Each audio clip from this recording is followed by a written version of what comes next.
drinking water, it just don't seem to be quenching me first. I think I need something a bit stronger. Will be cool? My name's Darren, I'm an addict.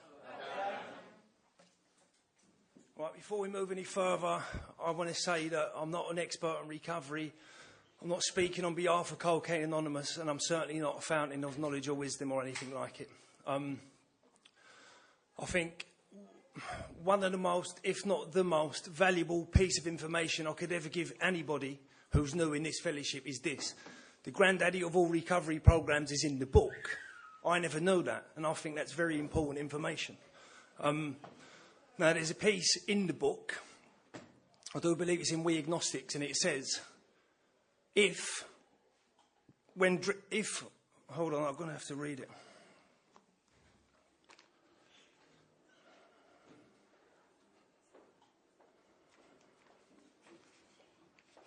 Right, it says, in the preceding chapters, you've learned something of alcoholism.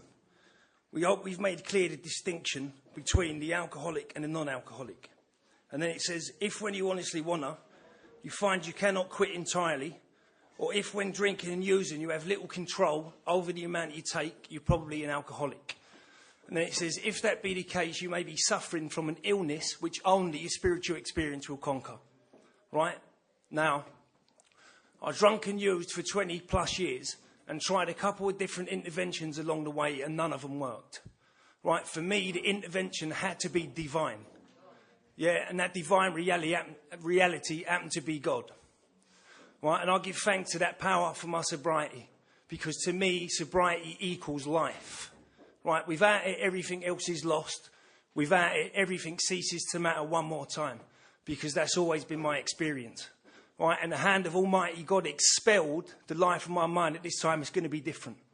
Right? I was exposed to the truth on my arrival here, and the truth is what sets us free, is it not?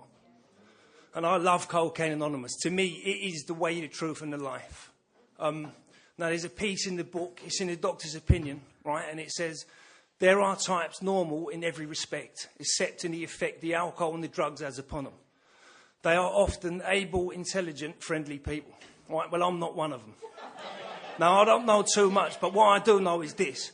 Right? I was emotionally retarded before I ever put a substance into my body. And I'll explain what I mean by that.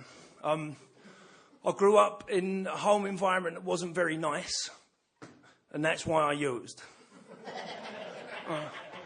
Or so I was led to believe for many years. But it was kind of like this. I'm naturally restless, irritable, and discontent. Naturally. Not I think I might be, I am that. As far back as I can remember, I was very, very overwhelmed with a real uncomfortable feeling of self-consciousness from day dot. And my perception of my mind was twisted. My dad, who's now dead, he was a drug addict and alcoholic. He ruled the roost, right? And what he said went, and you never ever questioned that. When he clicked his fingers and said jump, you didn't hang around and ask how high. You just started jumping, and you did not dare stop until he said so, right? And that's the way it was.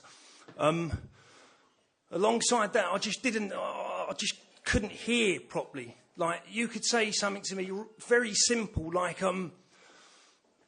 they're a nice pair of trainers you got on Sunday, no? But my mind said that you meant the last ones was hanging off your feet, you needed a new pair. That's not what you said. So, as a result of what was going on indoors, I just felt destroyed, just devastated with like a soul-sickening fear that I just couldn't seem to shake on my own resources, and I carried that with me wherever I went. And I never kind of walked out into the flats and thought, you're riddled with self-consciousness, you're naturally restless, irritable and discontent. You're afflicted with more than one form of fear, you better go and use. I was never awake to any of that. This is just looking back in hindsight. So as you can imagine, being in that state, when alcohol and drugs went into my body, I felt better. The alcohol and drugs give me power, right, and allowed me to feel comfortable being me. And as a result of that, I felt all right round you. And I drunk and used for 22 years, just storming through life, just doing what I wanted to do, when I wanted to do it, never ever stopping to spare a thought for you, only ever stopping to spare a thought for you if there was something in it for me. It's called selfishness. Book says that's the root of the trouble. And you might hear me say book says and quote stuff out of book, and I'm certainly not going to apologise for that because the programme of action is in the book. So the first substances I ever used was glue and lighter fuel and stuff like that. And even with that, I'm one of these, it's like, well, let's break down the craving and find out what you crave. I just need anything. You give me glue, I need more. Lighter fuel, I need more. Alcohol, heroin, cocaine, prescription drugs, anything, I need more. The only thing I don't need more of is amphetamine. I absolutely hate it. Right, and it's the only... it's the only drug that I ever sold and earned money out of, because it's the only thing I absolutely hated. But, so, from a young kid, I used lighter fuel, and it ended up for the last 10-12 years, heavy-hitting narcotics mixed together, used intravenously, crack and heroin. Like the other lady touched on, I was a speedball junkie. And I'll just do anything I can to get another one. And do anything I've got to do to make that possible. And in the middle of that, for about 10 years, it was okay. It was nice. And sometimes it was fucking fantastic. And I've done the cocaine thing and stuff like that. And it was a little bit like this, like, you know, looking back on it. I kind of would walk up to the Abbey Tavern or the Nag's Head or something like that, like on a Friday night, with nice clothes on me back, nice trainers on me feet, plenty of cocaine in my pocket, a big wad of money, none of it was mine. And I kind of walk into the pub, like acting like something I'm not, because as well as this disease, I suffer from a thing called IGS, and that stands for Imaginary Gangster Syndrome. I think I'm something I'm not, mate. Right? So I'll be at the bar going, yeah, all right, darling, yeah, get her a gin and tonic, will you? Yeah. What's happening, son? Get him a vodka. Right? Yeah, and all that. Right, with money that weren't mine. Get with cocaine, like giving lines of it out to females, and then wake up in the morning and think, oh, no, I owe her about £500, how am I going to pay it back? You know what I mean? I was one of them. Right? And even with the cocaine thing, it was kind of like, I'd sniff it absolutely savagely, right? And I didn't even like it. I didn't even like it. I only came to like cocaine later on when I found out you could mix it with heroin and use it intravenously. I fucking loved it then. But I kind of be in the pub, just trying to hold me jaw together so it ain't swinging like a camel in front of you. Because I just don't want to look like a mug. Because I just suffer with devastating levels of pride. So I'll just sniff cocaine savagely, just get absolutely drunk as a lord, right? Then go to Ahmed's on the corner to get a kebab and probably get beat up. And then wake up in Holmes Road police station and say, why am I here? You know, and that's when it was good. Yeah? And then it weren't so good. And then it was fucking pitiful. You know, and with the drug thing and all that, I can kind of survive in that world and I can do what I need to do to get what I need to get. But what I can't do is sobriety. If you take the alcohol and the drugs off of me, right, you might as well strip me bare, right, and I'll get a real uncomfortable feeling. It's called fear that you can see that. Right, and I'll do absolutely anything I can to cover that up. And, so this is what used to happen. My life would be falling apart externally. Stuff like I might have a warrant out for my arrest, or I'm a little bit in debt, or her indoors has got the hump and said, don't come back, you know what I mean, and stuff like that. And it'd be getting a bit messy. And I'm one of these as well. Like, I kind of just, as messy as it gets, I just do not stop. You've got to stop me. I need to be separated from the substance in order for me to stop. So this is what used to happen. I'd sometimes, once or twice, I got arrested. It's not a requirement, by the way, you know. But I'd get arrested, and then I'd say, help me, please, help me. And they'd help. And I'd end up in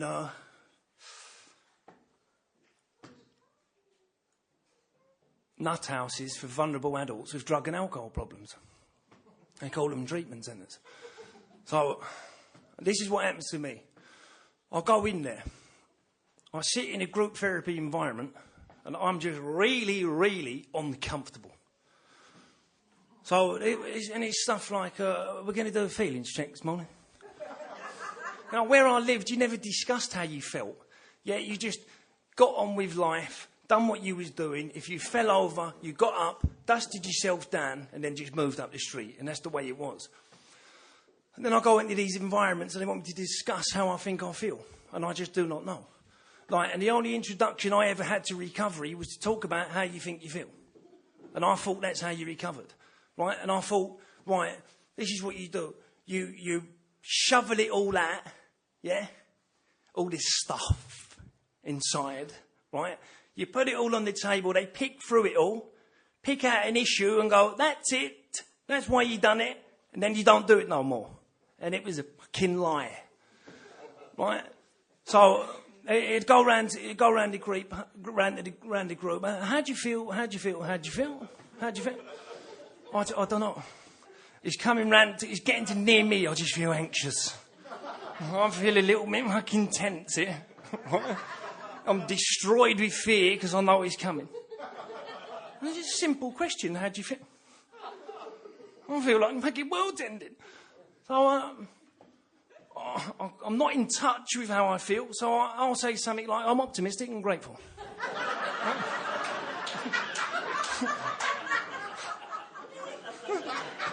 It was a lie. I didn't know if I was gas or electric. That's the truth. So, if I went back in there now, I'd say, listen, how do I feel? I struggle in every personal relationship I'm in. I suffer with deep-seated feelings of uselessness.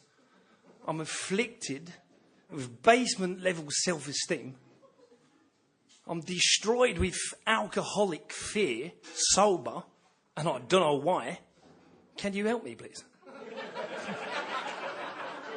They'd probably look at me and go, get the fucking psychiatrist for this one, please. I don't know if they knew. I don't know. It's another story. So, I'll give them this. They're good places to get physically separated from the narcotics and the alcohol.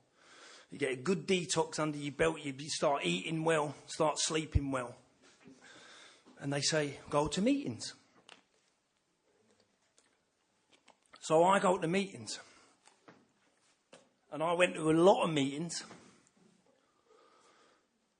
on more than one occasion, and I never ever managed to stay here.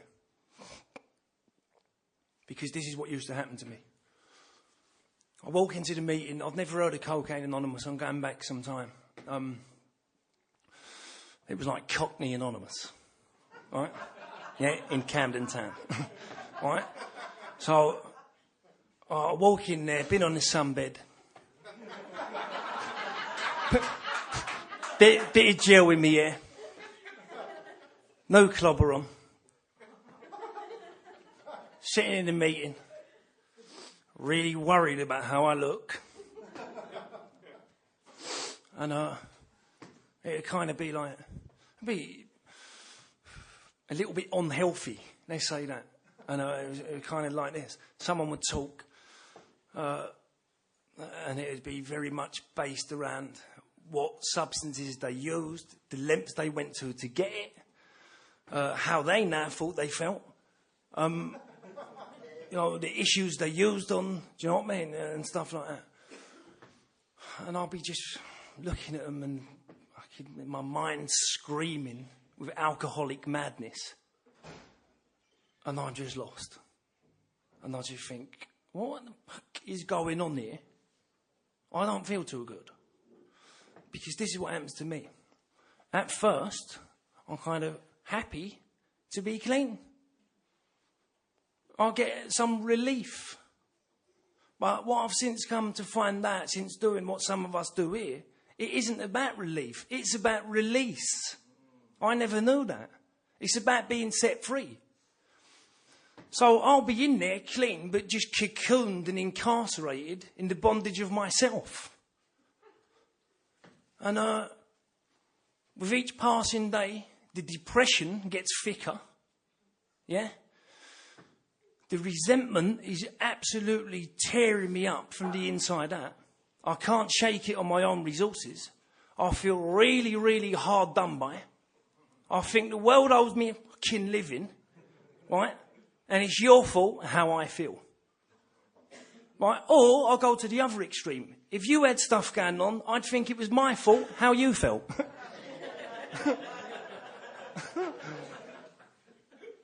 Absolutely nuts.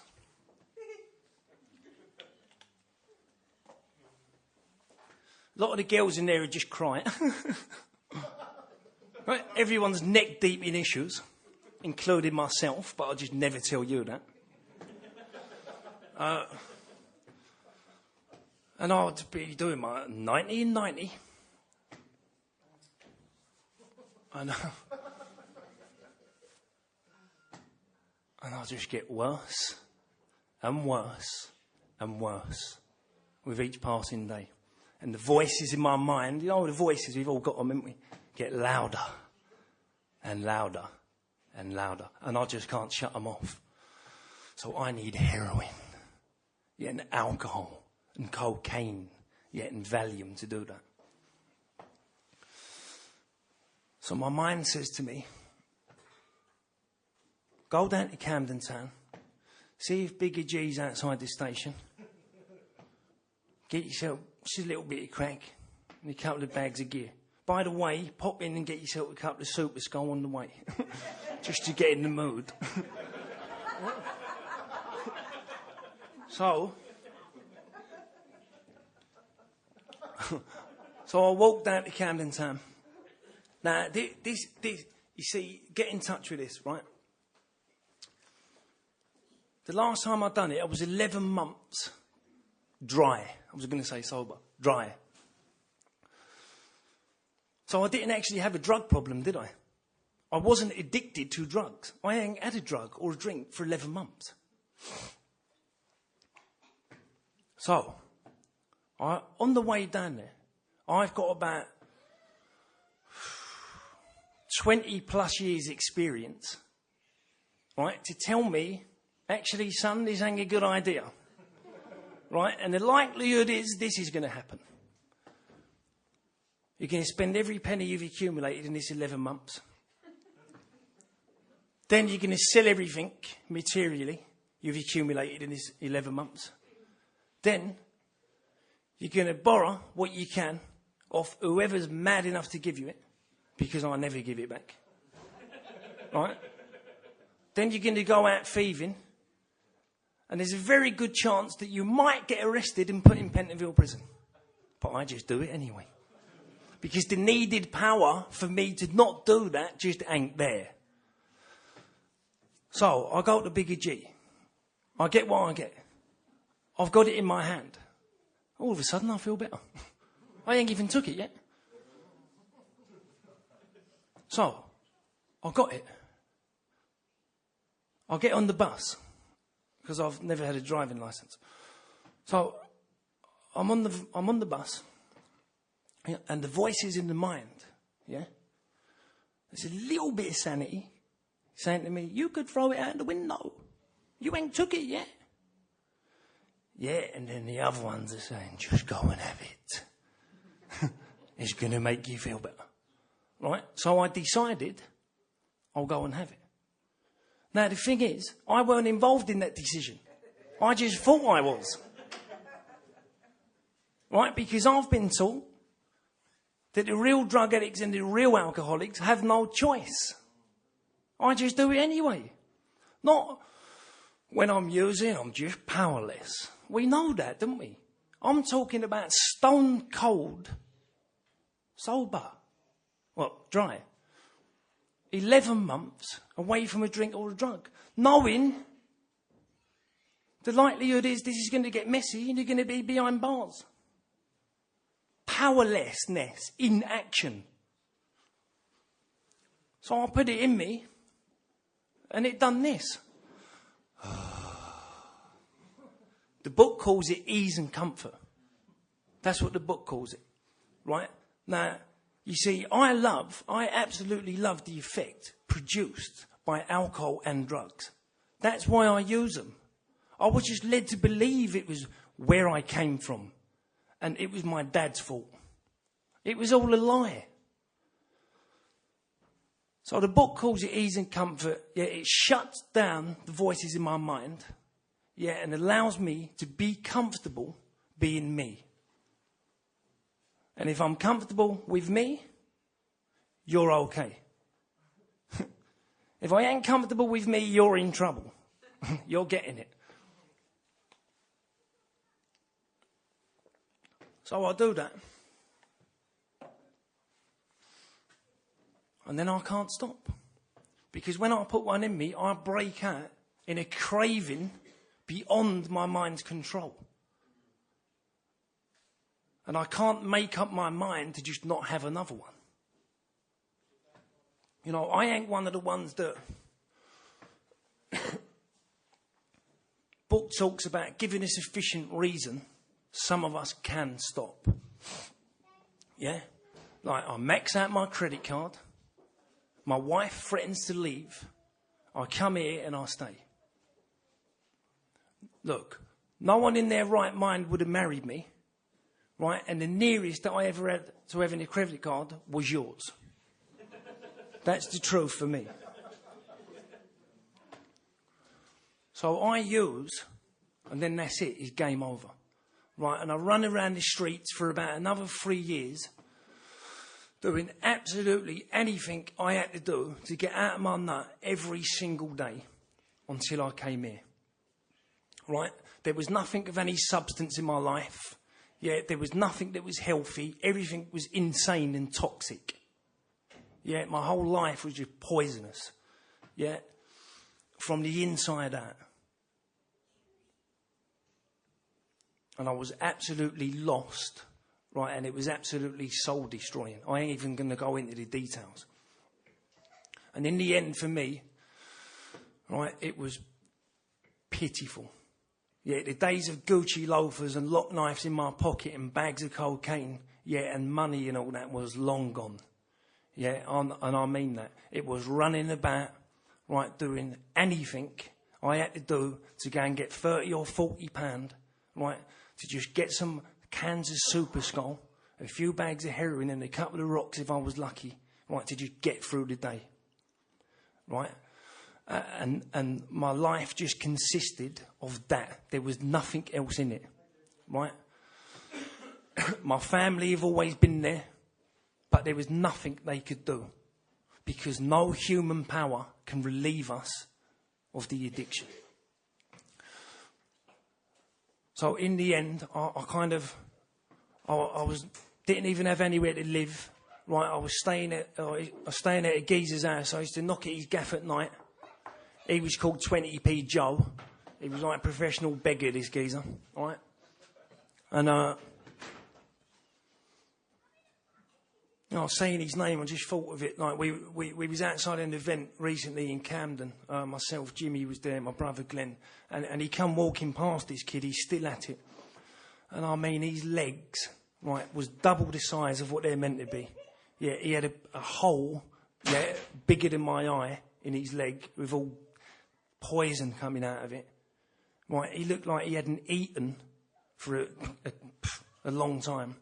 And he just looked like a dead man walking. And he asked us for a bit of change. Man, I'll give him it. I said, yeah, I'll go and get yourself a bit of gear. And, but I used to knock at his gaff at night, Joe, because I just didn't have anywhere to live myself. But I just never let anyone know that because of my pride. And I'd knock, and I'd have a couple of rocks in my hand and a couple of muggy little, like, £10 bags of gear, if that. And so I'd knock, and he'd let me in, right, even if he had his own, he'd let me in anyway, because I had what he wanted, and he's selfish, the same as me. So we go in there, talk absolute rubbish to each other all night. Yeah, just lie to each other. Right? Yeah, I'm a petty shoplifter, and I'll be sitting there talking about burglaries I'd done years ago. Yeah, do you remember that? Yeah, that kind of talk. Yeah, it was just an illusion in my mind. I was just lost.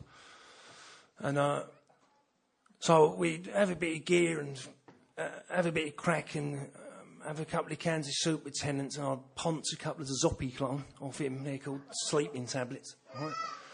Right? And then if I slept, I'd just wake up in the morning. This is the truth. Absolutely destroyed, with a capital D, with anxiety, depression and fear. Right, and my mind and my body aching, screaming from the pain of my own reality, and I just need a bit of gear, and I need something to drink, and I need it now. Right? Now, I thought I was using to escape my reality, but I wasn't. Right? Because I've since found out I was using to try and overcome a craving that was beyond my mind's control. And I never was awake to that fact. So I left his house one morning and went up to Hampstead High Street. It's like a posh part of North London. Run into Gap and just done a kamikaze. Quick! You get free shirts. They just look at me like, just let him go. Like I've just done an armed robbery. And what had happened was, before I went to Gap, I went into a bookshop, right, and stole a couple of Guinness Book of Records. Yeah, Trisha in the pub will have that 2 and 1, 2 and 1, 2 and 1. Everything was just drug tokens. It weren't even money. Right? 2 and 1, 2 and 1, 3 cans of Super Scott. That's it. There's nothing else in the game. And what had happened was, the woman had seen me take them in the first shop. And I don't know, I mean, I would imagine, like, I didn't look too healthy. A little bit frightening. So she just didn't approach me. But what she did do was call the police. Fucking bitch. No. So she called the police, and then by the time I'd done a kamikaze in Gap and come back down, they was coming out of the shop. They went, "Come here, you nicked." Oh no. And then I'll spend all day in the police station with my mind saying to me, if you just fucking would have went across Hampstead Heath, you would have been sweet now. Because I'd just scurry across the park like a little rat. Right, yeah, to just get off the street. And but I didn't, because I was just cocooned in like 2 and 1, yeah, and I got that and did, and then I just got grabbed. And then I end up in the police station, and again, this is what happened. If you put me in the police station, get me the doctor now. There's nothing else in the game. Just get the doctor here quickly, because I just need some DFs and as many Valium as I can get. Thank you very much. My whole life just consists of getting the doctor out here. I know. So the doctor had come, an Irish doctor in Kentish Town Police Station. "Hello, Mr. Hilliard, is it you again?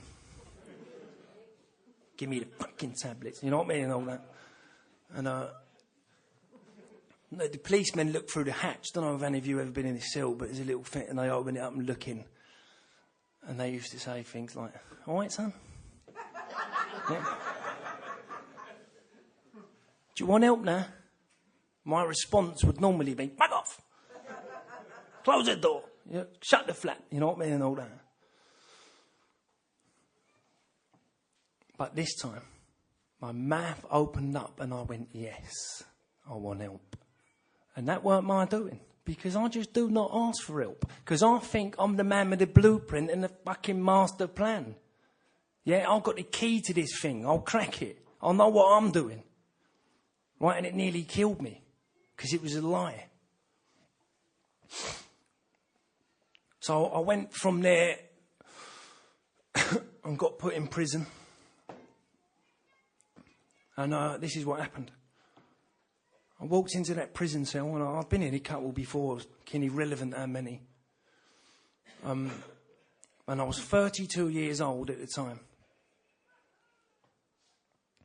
And this is what happened. I kind of could see clearly my life for what it had become. Right, now this illness, book calls it an illness on page 18. A bit of knowledge for you all there. Hadn't stripped me of houses, money, cars, businesses, or anything like that, because it had never allowed me personally to gain that. Right? But it robbed me of all that was good in my life. Yeah, of all that could have been good, it was gone. Yeah, and I knew it. And that's when my hand was up in the air. Yeah, it's called surrender. Now, I'm not a man, as you've probably already heard, the ones that have got the power to listen, that surrenders easily. I had to be beaten into a state of reasonableness, beaten into a state of surrender before I was receptive to listening to any of you.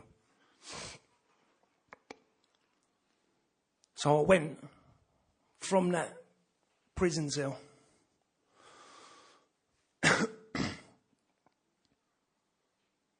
to another nut house for vulnerable adults, knowing that I needed a prescription for a miracle. And I found that in the form of Cocaine Anonymous. Right, and thank God for the foot soldiers and the gunslingers in here, the ones with the books doing the work. Because where would I be had it not been for them? So I went to this nut house. Now, you've just heard what I said. But I'm in there with a mind that's now saying, actually, you're all right. With a new pair of Reebok Classic on. Bit like these ones. Not that much has changed. Right? With a mind that's saying, actually, you're sweet. It weren't that bad, actually, son. Right? Sitting in a group therapy environment next to this woman who I thought I loved. Right? And, fucking hell. God, blimey. Anyway, I'm sitting next to her, thinking about our plans for the future. Do you know what I mean? No. And Cocaine Anonymous come in, I think it was every two Thursdays a month. And so he used to come in, the H&I man, he'd have a bag with books in it. So she's got a drink problem, this female. So he said to her, "Here, my love, do you want a book?" And she already had the book. But even though she had one, she took it anyway, because she's like us and one's never enough. So now she's got 2 books. So she looked at me and said, "Do you want one of my books?" I looked at her with real love in my eyes. You know, I probably scared her looking back on it. I said, "Yeah." So anyway, now I've got the book. So, and I read the doctor's opinion in this book, right, and it explained some stuff to me that could never otherwise be accounted for. It explained to me stuff like, right, you've got to go to Highbury Magistrates Court this morning. If you don't go, there's going to be a warrant out for your arrest and you're going to get put in prison. So I know that, don't I? But my mind says, well, just go and score first and then go thereafter. And then I don't get there. The important appointment just couldn't be met. Because when I put one in me, that's it, all bets are off. So I've got one man here, a lunatic. It's called a sponsor. Because if you know, they're mad as well. Anyway, we done the work out of the book, and we done it quick, right? Because the steps, if any of you's got a book and you look at it, are designed to be worked fast and furiously. This is not a thinking process. It was never about, right, son, go away, analyse that, break that piece of work down, come back to me, and I'll tell you what that means. Sorry? It was never about the knowledge. I took the action. I had the experience with the power, and then I went and worked with someone else. And you don't have to be years clean either to work with someone else. It's a lie. I was 5 months clean, as mad as a mad March hare, running about with smoke coming out my arse and a big book. Yeah, we got a prescription for the way out, mate. Do you want a bit of this? Yeah, with some conviction and some passion and some fucking energy. Yeah, for that. Yeah, we got the keys to the kingdom, mate. Yeah, we got the way out, which we can absolutely agree on. Have we not? Yeah, and a big part of my spare time is spent doing that. Because me, personally, I can't speak for any of you, I am engaged on a life or death errand. Me. Yeah, I ain't one of the little... I didn't just go on too many benders and end up here because her indoors had the hump. Yeah, I'm one of the ones whose life depends upon God.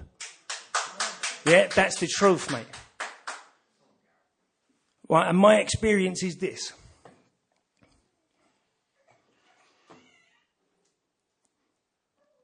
The further I move away from the substance, the worse I feel. That's what you got to look forward to if you know. I'll explain what I mean by that. I don't want to frighten you. Look, they're all leaving the room. I'll give you an example of my mind at nearly 5 years clean. I wake up in the morning. The alarm's going off. Put it on snooze, put it on snooze, put it on snooze. Get up, get up, get up. Don't put it on snooze, don't put it on snooze, get up. So I get up. Walk around the flat. Shall I have a cup of tea? Shall I have a cup of tea? Shall I have a cup of tea? Have another cigarette, have another cigarette, have another cigarette. Don't do that, have a cup of tea. So I have a cup of tea, have another cigarette. Then I start thinking about my partner. What does she mean by that? Did she fucking mean what I think she meant? It was nothing. It was a flippant comment you made over a week ago. It's called resentment. Yeah, I thought God removed that, did he? Fuck. Ring up work sick, ring up work sick, ring up work sick. Sure. And then a little bit of sanity comes after 3 cups of tea and 4 roll-ups. You better pray, son. Because your life depends on it by the looks of things. So then I bow down to this power. And I say, please come into my life and help me. Because without you, I'm nothing. I'm lost.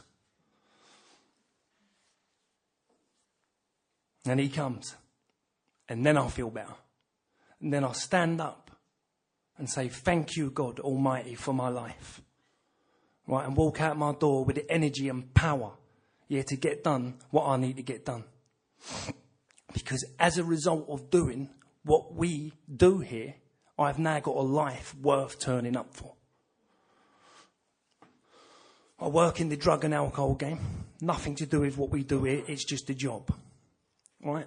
And I'm not one of the ones that, well, you know, I'm a counsellor now. I help a lot of others in work. Excuse me? You get £400 a week for that. I'll never get it mixed up with what we do here. It's just a job. It pays my bills. And it's something I'm passionate about and something I'm good at.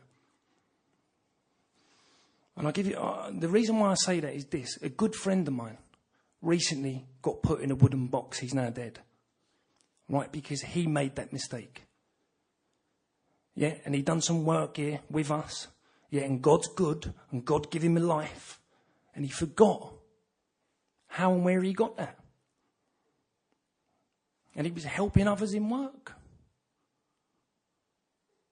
It can't treat alcoholism or drug addiction. It's just a job. Same as a bricklayer.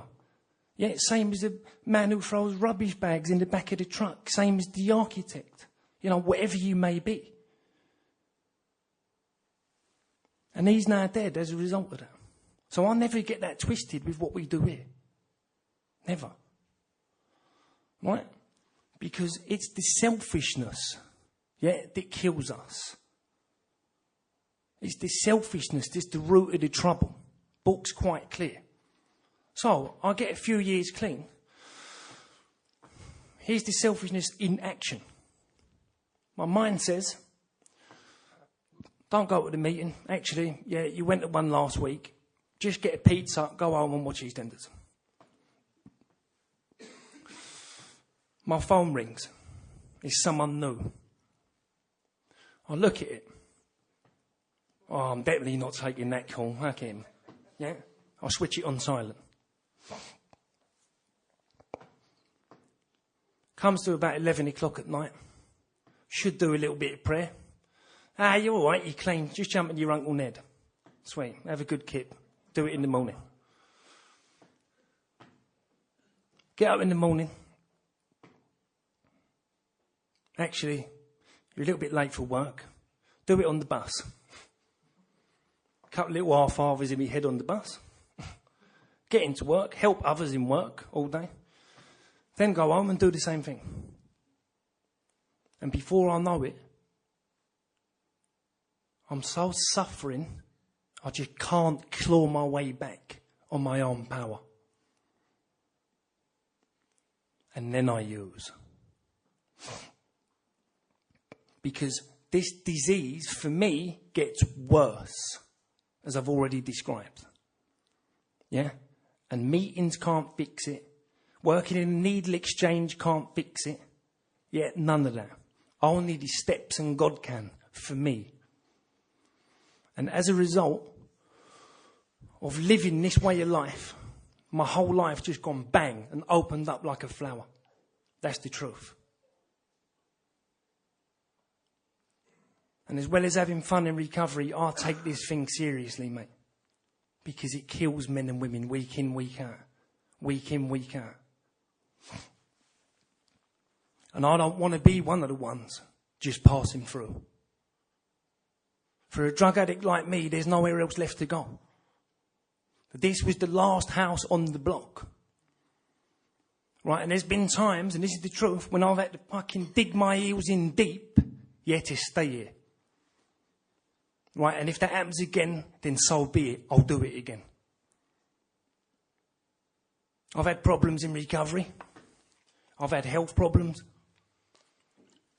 I've lost jobs. All that stuff. I was riddled with hepatitis when I got here.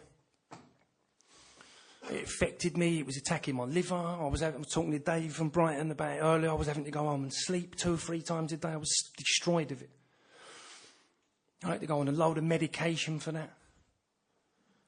Not mind-altering, but it might as well have been. I was crying at watching Coronation Street. Yeah, my emotional nature's already twisted. Yeah, it weren't nice. Yeah, I've got a daughter, a little daughter. My partner's about 9 months pregnant. Bang, I lose my job. I go into extreme fear. Oh no, what are you going to do? Well, I do what you lot have taught me to do. I take action to get another one. Yeah, and that's what I'll do here. I take action. Yeah, and God takes care of the results. I've been through all that and got through it. Because in the midst of it all, God's all powerful and ever present. Yet even when I'm not in touch with that fact, because I know that, don't I, intellectually in my mind, I mean, when I don't feel that, He just is. He just is. Lovely piece in the book. It says either God is everything or God's nothing. He either is or He isn't. Yeah, what was my choice to be? Well, He better be, else I'm mucked. Yeah, so experience tells me He is, because I'm still here. Right, and I've seen legions, yeah, of men and women come in the short space of time that I've been here. Where are they now? Where are they now? We see the same old faces at the event. Where are they now? Many, many, many men and women come. But in my experience, as far as I can see, only the minority stay. So this is never about keep coming back. You're here now. How are you going to stay? Yet the arrogance of people to think, oh, well, I'll just go back to the meetings. Yeah, well, I'll just go back and take the steps. Well, how do you know you're going to get back? Yeah, and this is the lie that kills men and women. Yeah, because this is what happens. Look, man comes in. Oh, I'm in a mess. We help him. Come here, son. Let's go. We got the way out. You want that? Yeah, I want it. Can you conform to this? Yeah, oh, look, you think you can do that? Yeah, you think that's a tall order? Yeah, bye-bye. Right, so he says, yeah, I can conform to that. Lovely, I'll do that. We get him. We do some work with him. Yeah, God's good. God turns up. He gets a job, a car, a new missus. 6 months later, he's not here. What happened to him then? Selfishness. That's what happened to him. Yeah, then he goes back out. He uses. But the using's finished. Because he's got a head full of the doctor's opinion. And there is a solution. And build story and interaction. That don't mix with crack and heroin. Right? So he comes back to the meeting by God's grace. Oh, can you help me? Okay, now he's him again. All right, come on. You ready this time? Yeah, right, let's go. Yeah, we help him. 6 months later, he's gone again. Okay, now what happened to him? Selfishness. That's what happened to him. Right, then he goes back and uses. Same thing happens. Right, then he comes back. You see, and what's killing him is that. Oh, well, I'll just get back. I got back the last 2 times. Well, how do you know you're going to get back? You might not. I'm not willing to test it. I'm not willing to play that game. Because like I've already touched on, I am on a life or death errand. I'm here to stay. I'm here to stay. Right, and the key to sobriety, in my experience, is working with others. And I'll tell you why. When I'm with him, I'm out of me. If I'm away from him for too long, I'm into me. I don't work. Right? And this selfishness, this is the mind. I've got to meet a geezer at Ealing Station. Don't meet him, don't meet him, don't meet him. Ring him up and tell him he can't come. Ring him up and tell him he can't come. Right? Because the thinking, yeah, is still skewed. But the action's healthy. I turn up. I turn up. And then when he leaves my flat, I feel $1 million. I feel light. I start ringing everyone up. Hello, how you doing? Yeah, it's the key to sobriety. Yeah, you want self-esteem, do esteem things and you'll get that. Yeah, or just read it off a bit of paper and just lie to yourself.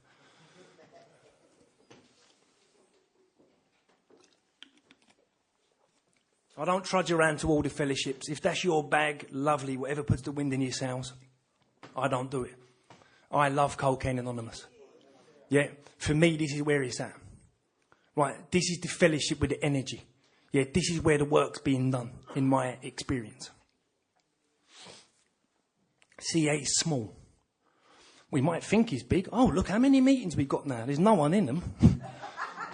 We might have grown in meetings, but that's about all. I stay here. Yeah, and do the work with others. In the hope that he stays and does the work with others. And bang, thus we grow. That's why I stay here. How selfish of me. Well, I've got clean in CA, but I don't really go there anymore. I come here. This is where it's at for me. And you know what? I'm not responsible, yeah, for what the guy does with this message who we work with. But what I am responsible for is is delivering this message to him out of the big book of Alcoholics Anonymous, as it was delivered to me. Yet burn this message into his consciousness. Yet you too can recover if you trust God, clean house, and help others. Yeah, 6 months up the street, if he wants to sell drugs, sleep with every female he comes into contact with, that's his affair. I'll just move past that. But we are responsible for the message we are transmitting to these men and women. Because this is it not, the last house on the block. And you know what? My life today is healthy. My life is healthy. I now live a life of hope and limitless possibilities. Limitless. Whereas before, I was just lost. Yet in a sea of hopelessness that I just couldn't seem to find my way out of.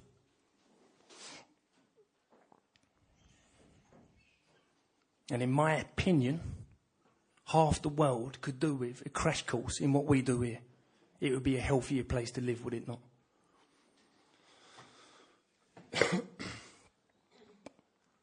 I don't know what's round the corner because I'm not God. But when I'm doing this work, it's normally all right. And if it's not, I've got you lot to carry me through it anyway.